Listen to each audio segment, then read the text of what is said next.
Début de la 9e législature du Parlement béninois. Les démocrates donnent déjà le ton. La 9e législature du Parlement béninois a officiellement démarré ce dimanche 12 février 2023 avec l'installation officielle des nouveaux députés élus. Au cours de cette cérémonie d'installation, quelques indices et éléments prouvent déjà que cette législature tiendra toutes ses promesses, surtout avec le retour de l'opposition parlementaire forte de 28 membres et déjà l'élection de Komlan Léon Ahossi au poste de deuxième vice-président de l'institution parlementaire. Cette 9e législature ne sera donc pas une partie de plaisir pour les uns et les autres.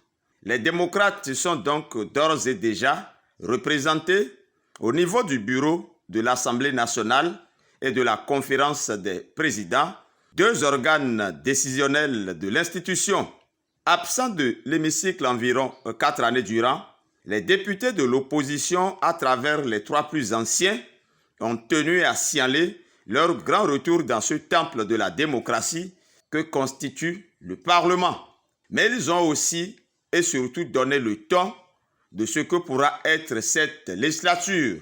C'est d'abord Éric Hundété qui a ramené le doyen d'âge à l'ordre en lui rappelant fort opportunément que c'était nécessaire de procéder à l'installation officielle des députés déclarés élus par la Cour constitutionnelle avant de commencer à recevoir et installer les députés suppléants appelés à siéger à la place des démissionnaires.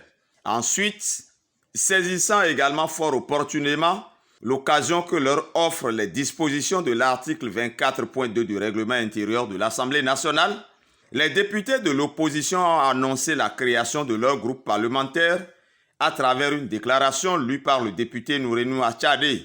Dans cette déclaration de constitution de groupe parlementaire et en direct sur les écrans de télévision, les démocrates ont passé au vitriol la gestion du pouvoir par le président Patrice Talon. Ils ont dénoncé pêle-mêle ce qu'ils ont appelé la mauvaise gouvernance politique, la mauvaise gouvernance économique et la mauvaise gouvernance sociale. Les séances de l'Assemblée nationale offrent donc ainsi désormais une vitrine et une tribune d'expression à l'opposition béninoise.